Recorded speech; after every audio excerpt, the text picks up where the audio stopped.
Je vous propose de parler de jeux de société avec une toute nouvelle maison d'édition qui nous propose de nous donner le sourire.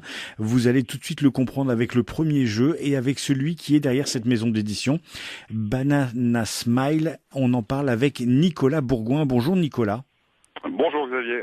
Alors le Bonjour à premier, tous. bonjour, avec Push Them Up, le premier jeu. C'est pas tout à fait le premier jeu, mais on va en reparler. Mais c'est celui qui est d'actualité, un jeu d'Alexandre Droit qui est illustré, superbement illustré. Les geeks vont adorer par Stéphane Escapa. Avant de parler de ce jeu, on va s'intéresser à Banana Smile et à vous. Vous avez un circuit vous avez un parcours qui touche le jeu depuis quelques années maintenant. Vous pouvez nous expliquer comment est arrivé le jeu dans votre vie? Alors, effectivement, ça a démarré il y a quelques années, concrètement en 2010. En 2010, alors je vais vous raconter l'anecdote très rapidement, mais bon, beaucoup la connaissent déjà autour de moi, ça va les saouler, c'est pas grave. En fait, j'étais avec mon ex un soir et on regarde l'émission Capital. Et dans Capital, à un moment donné, il nous parle du revival du jeu de société. Et en fait, je reste scotché là. Je suis pas encore en train de me douter que ma relation va bientôt se finir avec elle. Et puis je lui dis, tiens, c'est vrai que j'ai toujours eu envie de créer un jeu de société. C'est quelque chose qui m'avait beaucoup attiré, mais je m'étais jamais vraiment lancé dans l'aventure. Et je lui dis, bah, est-ce que j'essaierais pas de créer un jeu, tiens, juste pour essayer, après tout, ça peut être marrant. Et puis là, c'est foutu de ma gueule. Et concrètement, voilà, c'est exactement le genre de truc qu'il faut pas faire avec moi. Le lendemain matin, j'avais dans la tête le nom de mon premier jeu, les règles, j'avais les cartes, je voyais la scène se dérouler. Voilà, c'était Mime2. Donc Mime2 que j'ai très vite prototypé et testé. Et un mois plus tard, je l'envoyais à Asmodée, que j'avais vu dans le reportage en me disant, bah tiens, allez, on envoie ça, on verra ce que ça donne. Et puis Asmodée, Cocktail Games, puis ils m'ont rappelé très rapidement en disant, bah on veut le faire. Voilà, ça a été extrêmement rapide. Alors j'ai bien conscience que c'est pas le parcours classique du créateur de jeux. D'ailleurs, mais les jeux suivants, ça n'a pas du tout été le même le même cas. Mais du coup, oui, j'ai commencé en 2010 et le temps de développement du jeu, mon premier jeu est sorti en 2012, février 2012, donc chez Cocktail Games, et c'était donc Mime2. Voilà. Ça veut dire que c'est pas Euh, parce qu'on sort un premier jeu que les autres qui vont arriver derrière sont forcément des succès, hein. ah non non non non non non non. J'ai eu Mime2 a rencontré un beau succès jusqu'à maintenant. Voilà, on en est à, je crois, 250 000 exemplaires, un truc comme ça, donc c'est pas mal. C'est un beau succès, Après, oui. oui, c'est un beau succès. Après, je peux vous dire, j'ai d'autres jeux qui ont pas du tout eu le même impact. Un des derniers en date, c'est POC, que j'ai fait avec les jeux Hopla. C'est une aventure entre potes, voilà. Je sais pas combien on en est, mais c'est pas du tout la même histoire. Après, j'ai sorti différents jeux. J'ai sorti un jeu chez Ravensburger qui s'appelle Démoniaque. Donc là, c'est un jeu d'ambiance de lettres. Bon, qui dit Ravensburger dit quand même une belle distribution, donc je peux pas me plaindre. Et puis Treasure Rush chez Blue Orange.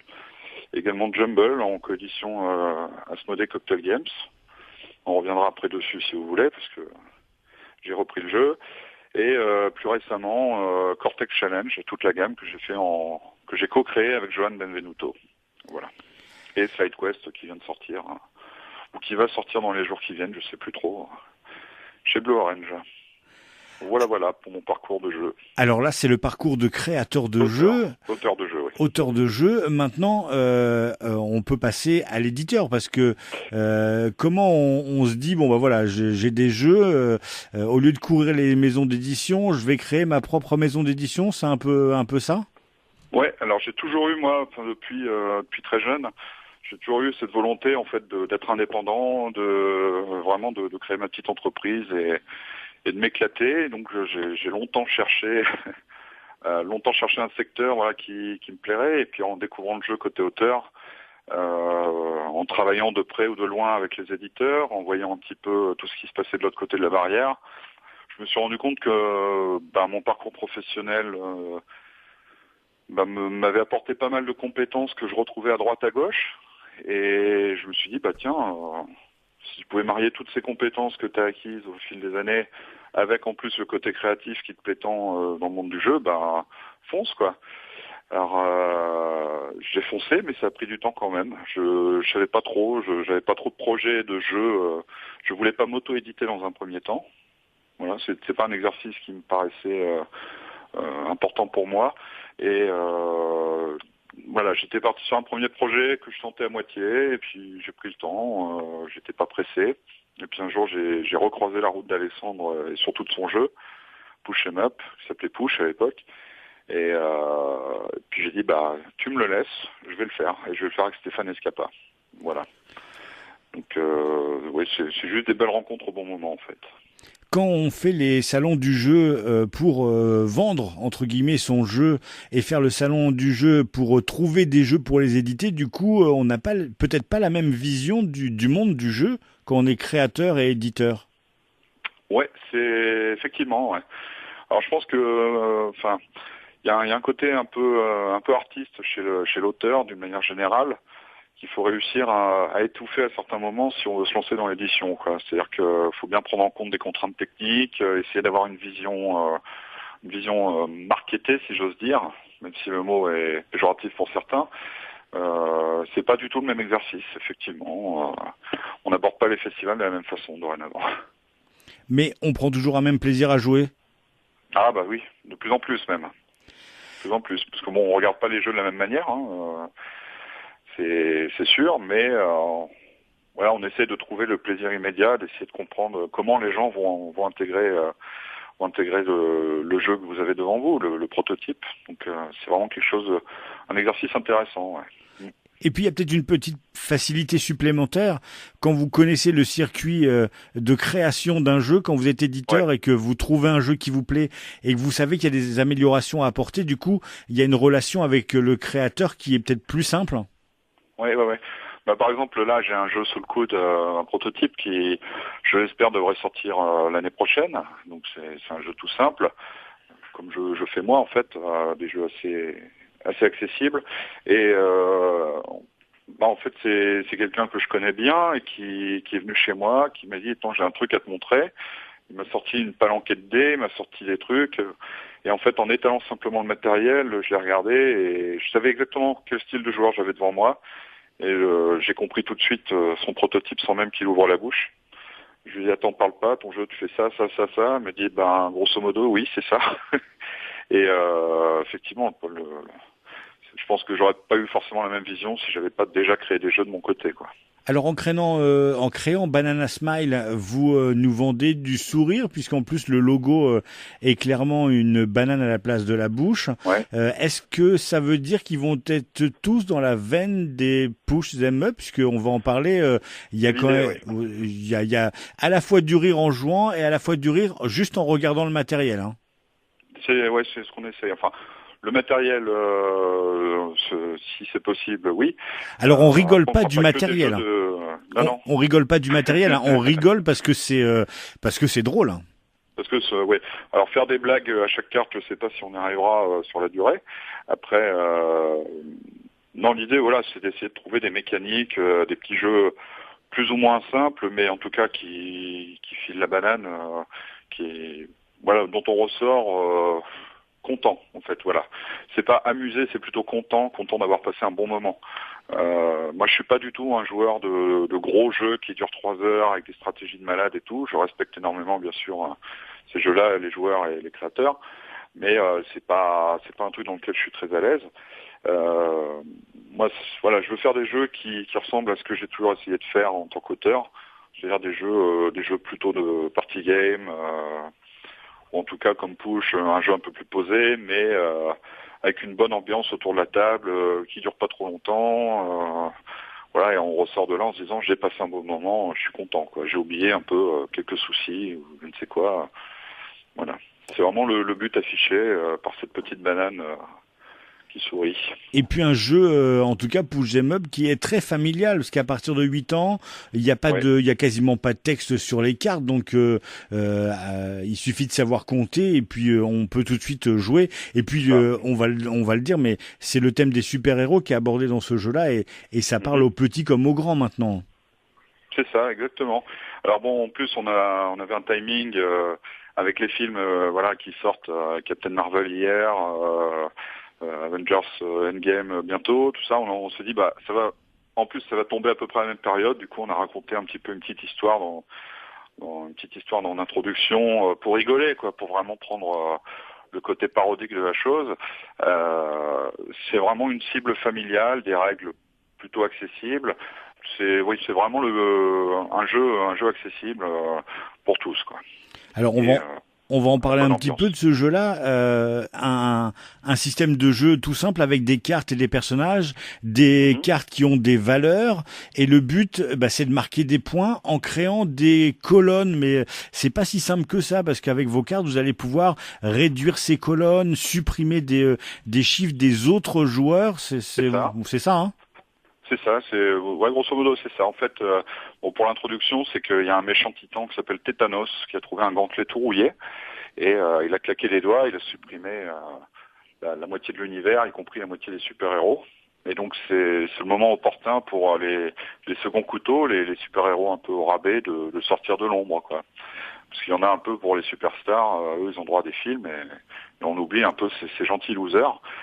Et le but, voilà, c'est de créer sur des colonnes de cartes des majorités, et donc des majorités en additionnant les valeurs de cartes. Et celui qui est majoritaire dans une colonne va marquer 10 points, et en plus de ça, on va rajouter pour chaque joueur sa carte la plus élevée. Voilà, pour jusqu'ici, rien de bien compliqué. Le petit twist du jeu, ça va être justement de savoir jouer au bon moment la carte push qu'on a en main. On en a 3 à 4 chacun. Et cette carte push va permettre justement d'effacer un peu les scores des autres, voire même les siens si on est un peu maso, d'effacer en remontant la dernière carte de chaque colonne. Donc en fait toute la partie, on va se foutre sur la poire. Voilà, on va poser des cartes, on va être content de nous, on va dire super, j'ai posé une suite, mais en 2 coups, la suite est annulée par les joueurs suivants.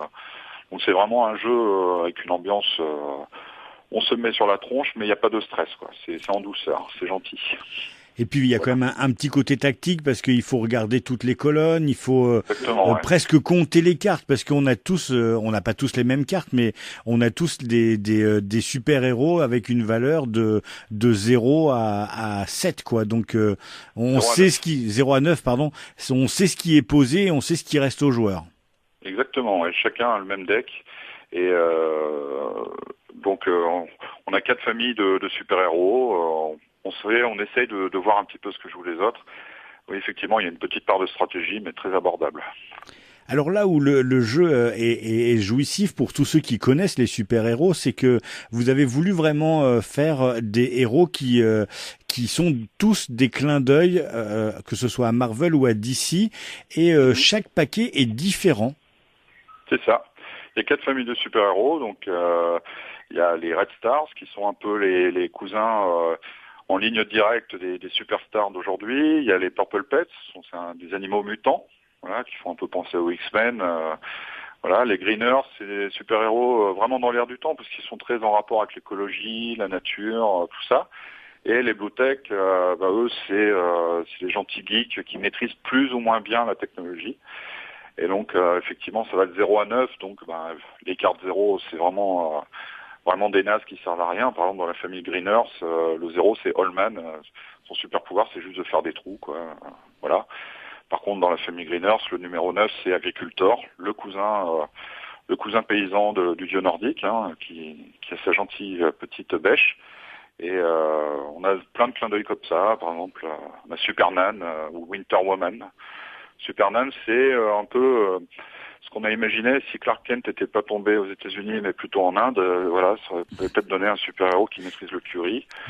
Winter Woman, c'est la cousine québécoise de la belle Amazone. Ouais. Voilà, voilà. Donc c'est plein de clins d'œil comme ça à chaque carte. Ouais, Il y a 2, 3 créations pures, mais la plupart c'est ultra référencé. Ouais. c'est un vrai régal. Et puis pour suivre la page, on sait que vous avez fait des clins d'œil à vos amis de l'édition du jeu aussi. Ouais, il y en a quelques-uns. Ouais. Ouais.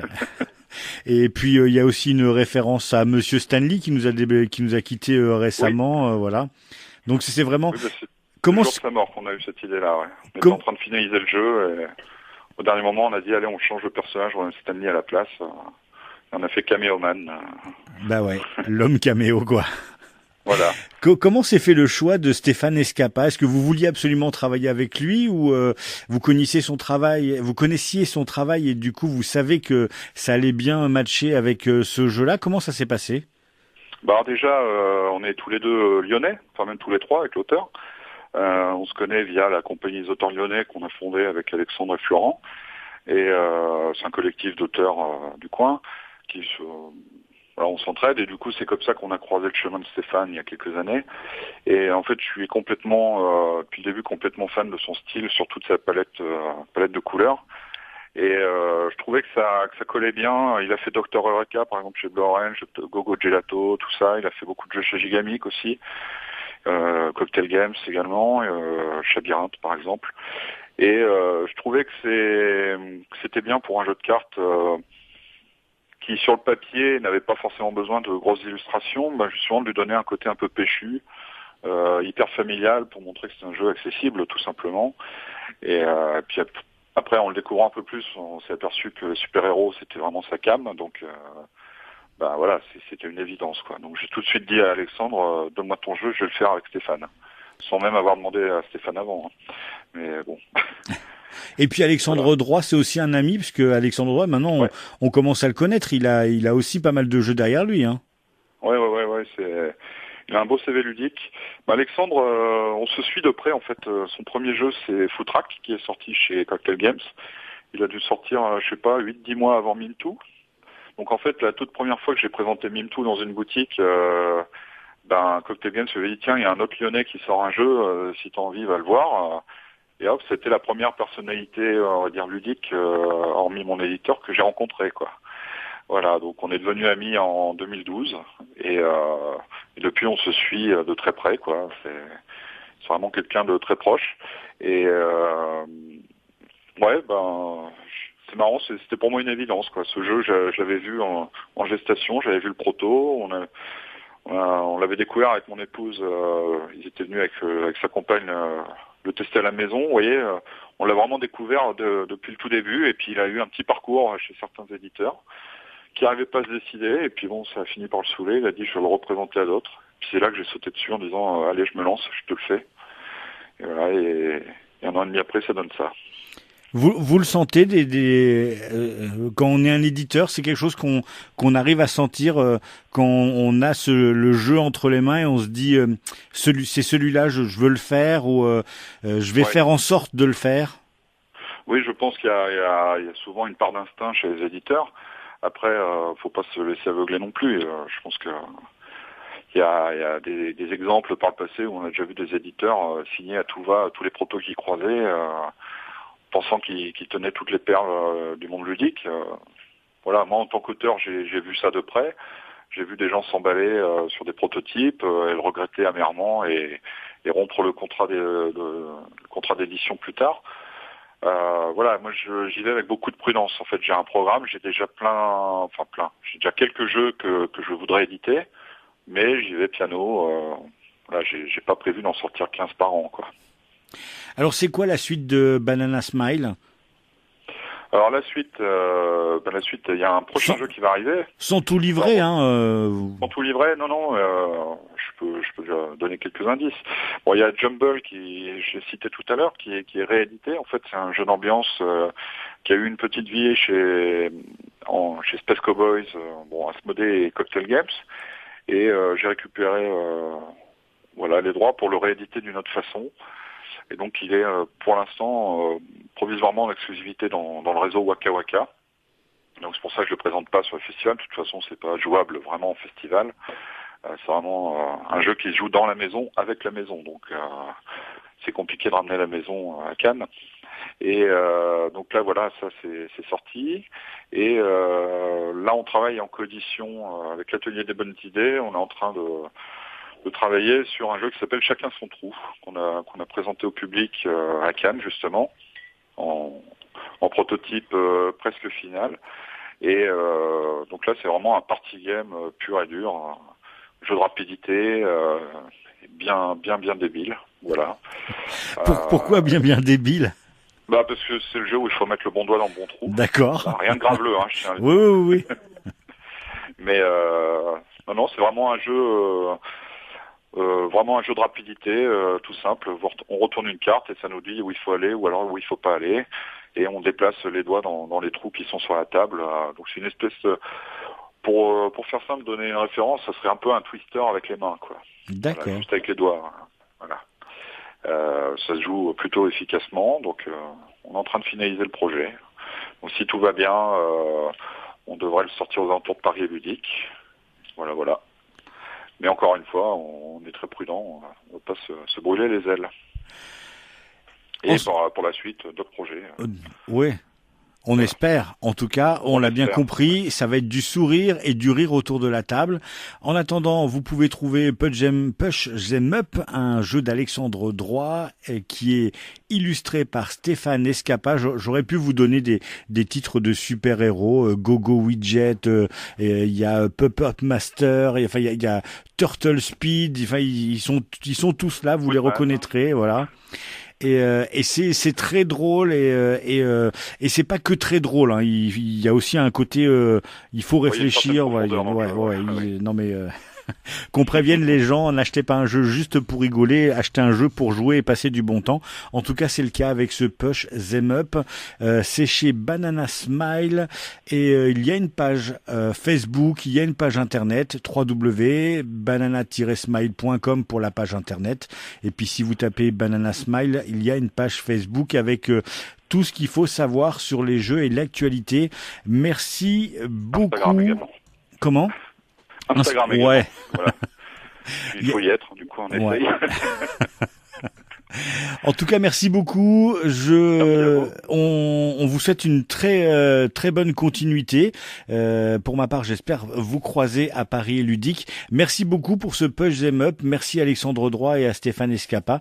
Voilà, j'espère que les gens prendront autant de plaisir que nous à jouer à ce jeu. Merci beaucoup. Merci beaucoup à vous.